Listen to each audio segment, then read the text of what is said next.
All right, so let's start with some breaking news that has just come in, where Iran has said that it unintentionally shot down the Ukrainian plane, resulting in deaths of all 176 people on board.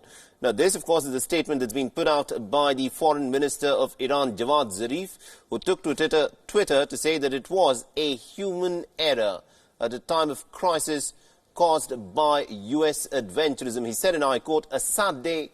Preliminary conclusions of internal investigation by armed forces. Human error at a time of crisis caused by U.S. adventurism has led to a disaster. Our profound regrets, apologies and condolences to our people, to the families of all victims and to the impacted nations." Remember, Iran had originally denied that it had shot down the Ukrainian Airlines plane, which was shot down in the early hours of the 8th of January. Now, the Boeing 737 plane crashed shortly after taking off from the Imam Khomeini International Airport in Tehran, roughly at about 7 o'clock in the morning.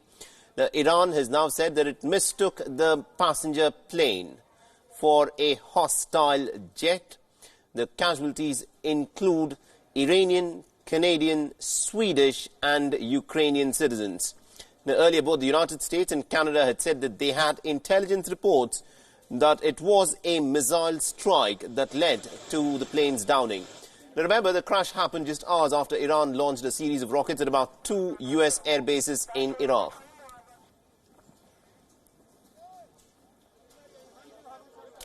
All right, now to give more perspective in terms of how this development will play out, we're joined by Dr. Avad, who is a writer and also a political analyst with his expertise in the Middle Eastern affairs. And we're also joined in by senior journalist Ray Locher.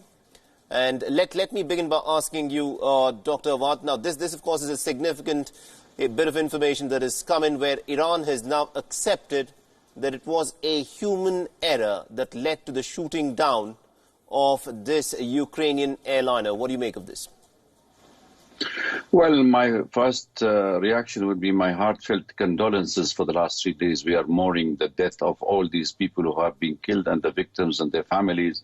And we feel very sad for these tragic incidents, especially in an area where the turbulent area of the West Asian affairs and the Middle East, that give us also that this is unending tragedy in our part of the world. That's why I feel so disturbed, so bad about these incidents.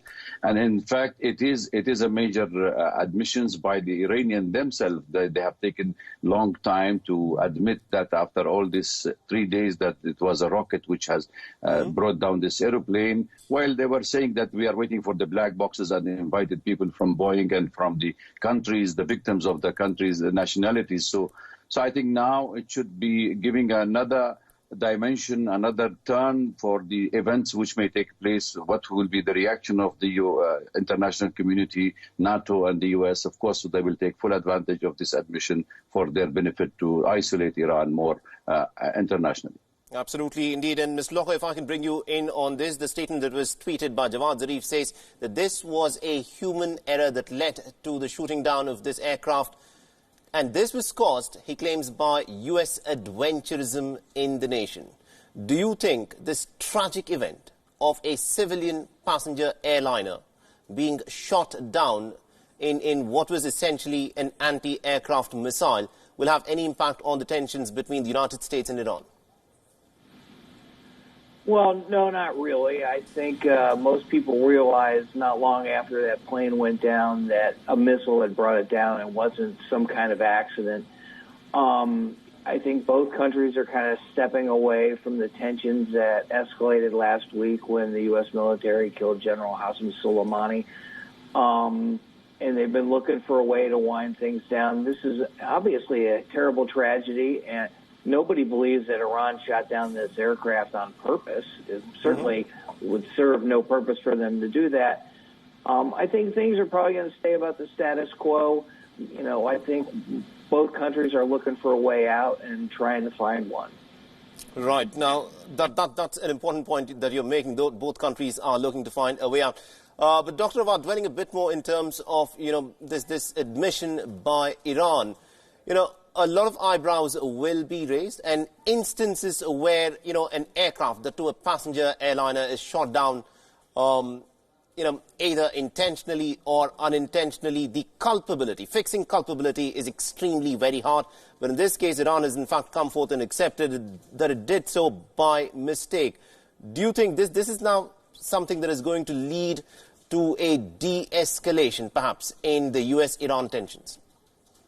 I think it should be taking the full advantage of this, because this is what I was trying to say, that this part of the world has become facing tragedy after tragedy. What happened in Iran, what's happened in Iraq, it's a real tragedy for really unabated wars and perpetual provocations for a permanent wars. And there is no need for all this tension. I think the world has to come to recognition now that any kind of a breaking of a war is not only going to threaten the region, it's threatening the global peace and security. So therefore, I think the international community, including NATO's, including the US and the 5 permanent members, everybody should come together now and find a way of de-escalating the tension in this region. We do not need to be always on alert and our belt is tightened to expecting anything in the moment. You wake up in the morning, there is something happening, whether it's somebody has been assassinated, some airplane has been shot down, or demises have died in the area and there is interfighting. There are so much of tension in this part of the world, and I think it's time for the people to relax. We have been suffering for the last 20 years, non-stop killing and fighting and destructions. People are internally, externally displaced. I think it's a high time that the international community should really address this issue. Absolutely, indeed. And Mr. Ray Locher, I want you to also dwell in terms of, the other high-profile shooting down of a jet that took place in 2014. It was flying over Ukraine when it was brought down. The MH, it was a Malaysian airliner that had been brought down at that time. And it took an investigation that lasted for almost over 5 years, and then almost about 190 people on board that passenger jet were Dutch citizens, and it was said that perhaps a Russian hand could have been behind the shooting down of that passenger flight. But in this case, within 3 days, the Iranians have accepted that it was they who inadvertently shot down the plane. How do you see this crisis unfolding from here on? Well, I think it's very positive that the Iranians admitted the shoot down of the plane. Like I said before, no one believes they did it on purpose. They had really no way out. People knew that it didn't fall down by accident, that something had shot it down. It made sense once the intelligence showed that it was probably an Iranian missile that did it, that they had admitted it. They really had nowhere else to go. They couldn't, continue with the pretense that they had nothing to do with it because nobody believed them, just as nobody believed they did it on purpose. So this was the best way out, the honest way out. And, maybe going forward from here, we can see a de-escalation in tension. Because, as the doctor mentioned, there's nothing to be gained by all of this. It's not helping either side. All it is doing is bringing more unspeakable tragedy to innocent people. Nobody on that airplane, deserved to die that way. They had nothing to do with any of this fighting. And so, that's what happens when you have sides shooting at each other and, blowing up things and attacking things. People die innocently, and there's no reason for it. Absolutely. But do you think that this is something that will be used by Donald Trump to try and arm twist Iran even more? Oh, given his track record, definitely. I think he'll try to use it in some way to his advantage. And I think the Iranians know that. But, what happens so often with President Trump is he says one thing, in the moment, then forgets about it not long afterwards. So if they wait a couple of days or maybe a couple hours, it'll subside and they can move on to something else. All right. And also, Mr. Locher, do you think, this Iran claims is an inadvertent mistake, but do you think, when this plane would have taken off from the international airport in Tehran, Iran would have had the capability of, in fact, reading it on its radars, whether it was a passenger plane or a military plane that was flying into its skies? Oh, I'm sure they should have known that. And I think they have the technology to tell the difference. And whoever pushed the button on the anti-aircraft missile, was certainly no longer going to be doing that job or probably be remaining free much longer. It was a huge human error, an absolute bonehead move. Just like what happened in 1988 when the U.S. Navy shot down an Iranian airliner, over the Persian Gulf. There are ways to tell whether that plane is a military or a civilian airliner, and they just didn't pay attention. Absolutely, indeed. And Dr. Awad, there were citizens of Canada, Ukraine, and also Iran who were on board this plane. Do you think this is an incident that is likely to have an impact in the relationship that Iran has with Canada and Ukraine? I don't think it will have a direct impact on the relation. Everybody understands this was an accidental, things happen. But the families of the victims, I think it will be a very tragic. It will take them long time to really recover from this tragedy. We have been watching the families, the members of the victims, like children or their kids, some newly married couples got killed. And most of them are Iranian nationals who have really went and took all this harsh step to come back home and go back to Canada and to their respective country, because most of them were student or doctor or engineer. It was a very tragic. I don't see any political fallout of this, and I don't think any country have a sensible thinking should take full advantage of it for its political mileage. What we need now is really to address issues concerning human tragedies, concerning human errors, concerning about this human catastrophe that has been created, and let us seriously go into all this direction. I don't see any time. This is the time of mourning. Absolutely. A time of mourning is how you're putting it. We'll dwell on this just a bit more. Do continue to stay on with us. Meanwhile, I'm also told that we are joined in by Reza Hoste, who is a journalist who's joining us from Iran. Now, Mr. Hoste, we've just seen this admission by the Iranian administration. We saw that tweet that was put out by Javad Zarif, the foreign minister. How is all of this being looked at within Iran? Well, the entire society is now shocked following the tragic incident that happened a few days ago. There were denials on the side of the government and armed forces initially, and they postponed everything to the until the results of the probe are revealed. But now that they are confirming the news, many people are outraged that why they didn't announce it in the early hours after the incident, as they possibly knew that it was not just a crash, it was just not an accident. It was definitely shot down by the air defense, though unintentionally.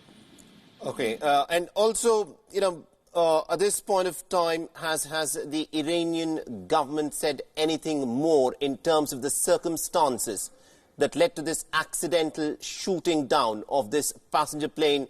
What really happened? Because once this plane, because it was taking off from the Tehran International Airport, once it would have taken off, one would assume that Iran would know the difference between a passenger plane and a military jet. Of course, they knew the difference. They had shot down a small American drone over the Persian Gulf and distinguished it from a large manned aircraft for which Trump had thanked the Iranian air defense. But for now, the government has not shown any reaction so far. It was just a statement by the General Staff of the Armed Forces, in which it courageously, I believe, admitted that the air defense of the IRGC has unintentionally mistaken the passenger plane with a hostile target. It says that when turning around, the Ukrainian plane had taken the shape of a hostile target. It was in the middle of the conflict between Iran and the U.S., just hours after the IRGC launched missiles against the U.S. air base in Iraq, and there was a great level of sensitivity, and it was a critical situation according to the statement by the armed forces. So the human error has occurred. Absolutely, indeed. Do continue to stay on with us, Mr. Hoste. And if I can bring in Mr. Ray Locher on this. Mr. Locher, incidents like this are incredibly rare. There are about 4 or 5 incidents of this nature which are extremely high profile that have taken place in the last 40-odd years. In this case, a lot of people have said that the United States, in fact, decided to take out Qasem Soleimani, because this, of course, is speculation that is about that Donald Trump wanted a kind of a smokescreen away from the investigation of his own impeachment in the Senate. Now he's got that, if that is what he was looking for. Look, the impeachment trial is still going to happen in the Senate. I can't plumb the minds of President Trump. I don't know what he's thinking. If he did this to create a diversion for impeachment, that's an incredibly sad statement on, his motives. Look, I think most people know that the outcome of the Senate impeachment trial is basically rigged in his favor, that there's no way he's going to be removed from office. Mm-hmm. But if it could be proved that he did this in order to distract attention from impeachment, then he probably should be removed from office. Starting a war to get people to look at something else is just a terrible thing to do. I mean, it would cost untold number of lives, as we've seen happen, with the shoot down of this airliner. So I don't really think that's exactly what happened, but, knowing some of the things he's done in the past, it makes a lot of people believe that's something that he would do.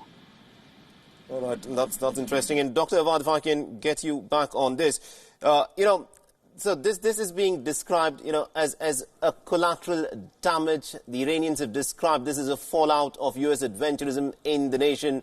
As someone who has seen the affairs unfold in the Middle East for so long, what do you make of this entire Iranian crisis that started off with the assassination of Qasem Soleimani? Well, if we read the newspaper today in the United States, Washington Post, and the interview of the president and the briefing of Pompeo and all this, it gives you a clear indication that the low-intensity war against Iran was already initiated by the American administration, by the Pentagon, and they were also targeting some high-level officers of Iran inside Yemen, and there was another attack. So must be the Iranians have been in a high alert, also knowingly that they are already at vulnerable people and at risk for any kind of an American adventure. So could be that is why the reason, and I'm sure that is why all this tension has been raised in the region because of this American pull out of the nuclear deal, the economic sanctions, and then you have another attacking Iranian targets inside Iraq, and then the American has been subjecting all these kind of pressures and militarization of the area and funding of all these groups anti-Iranian. So I think the sentiment inside the region is very high,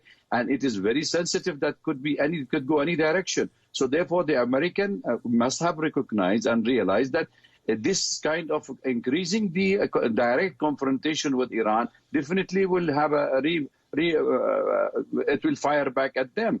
So I think this kind of such a tragedy should be taking full advantage to the other way around, that we should reduce this tension, because anything can happen in the sky anywhere, not only over Iran or over Iraq or Syria or Lebanon. It could spread also toward the Gulf countries. So who can afford this much of the economic or global crisis that we can face it? And I think the United States has started recognizing that they cannot go for a war. We know that the Americans were not going for a war with Iran. It was just a low-intensity kind of a war, an asymmetrical kind of war, which can be spread. And no, you cannot take advantage of this, of this kind of a provocative measures. Absolutely, indeed. And if I can bring in Reza Hoste here. Reza, give us a sense of what is, in fact, at this point of time playing out in Iran. Iran has now admitted that it accidentally shot down a passenger airliner. But at the same time, the tensions are pretty high. And Iran is, in fact, at the receiving end of what is unfolding there. So give us a sense of what Iran internally is talking about these affairs that are unfolding here. All right, we seem to have lost the line with Reza Hoste. We'll try get him back online. But meanwhile, this, of course, is a big admission by Iran, because remember, Iran had said that it had nothing to do with this Ukrainian passenger airliner that crashed in the early hours of the morning on the 8th of this month. 3 days later, they've now come forth and said that according to a preliminary internal probe that was initiated by Iran, they have found that this passenger airliner was shot down accidentally, and also the president of Iran, Hassan Rouhani, has also put out his tweet. He has said, and I quote him here, "Armed Forces Internal Investigation has concluded that regrettably missiles fired due to a human error caused the horrific crash of the Ukrainian plane and the deaths of 176 innocent people. Investigations continue to identify and prosecute this great tragedy and unforgivable mistake." Strong words there by the Iranian president. He's dubbing this as a tragedy and an unforgivable mistake. Mr. Locher, I would like some comments on you in terms of how Iran is responding to this. They've dubbed this as an inadvertent mistake. But how is this playing out within the United States? Because Donald Trump would like to turn around and say, look, I told you so. Well, it's pretty late here right now, so it's hard to get a sense of the general reaction. But I think leading up to the admission, most people here believed that the Iranians had done it, probably inadvertently. So there shouldn't be any surprise that they admitted to it now. They really had no other alternative but to admit it. I think it's predictable that President Trump will say negative things about Iran and call them names. But really, this was the only option they had. It's a good thing that they admitted it. And I'm hoping that it's one of the many things that could get both sides to kind of step away from, making this crisis even worse. I mean, this all started in 2018 when we pulled out of the nuclear deal that Iran was complying with. Then we put sanctions on them. No other country that was a part of the deal did that. And that exacerbated the tensions between the United States and Iran. And here we are. People are dead because of it who didn't need to die. And, I'm hoping that the admission by the Iranian government will make things better. Absolutely, indeed. And Dr. Awad, if I can get some closing comments on you. Iran has admitted to this inadvertent mistake. Will we from here on look at a de-escalation? Because this quite clearly was a tragedy that took place. Because what the Iranians are claiming was U.S. adventurism. Will both sides now pull back? I think they should pull back, and I think the Iranian will do the full investigation to find out who have shot down mistakenly or unmistakenly or a grave mistake they have carried out. They should be accounted for this killing and responsible for the loss of life of all these innocent people. All right, so that's all the time we have in this edition of the News Bulletin. Thank you very much indeed to all my guests, to Ray Locher, who joined in from the United States, to Dr. Awad, who joined us from New Delhi, and also to Reza Hoste, who joined us earlier from Tehran. This, of course, is the big developing story which we will continue to track through the day. Iran, after having denied for 3 days, has now come forward and said that it shot down the passenger airliner of Ukraine. It says that it did so inadvertently, but an investigation is presently underway. And that's all the time we have in this edition. Thanks for watching.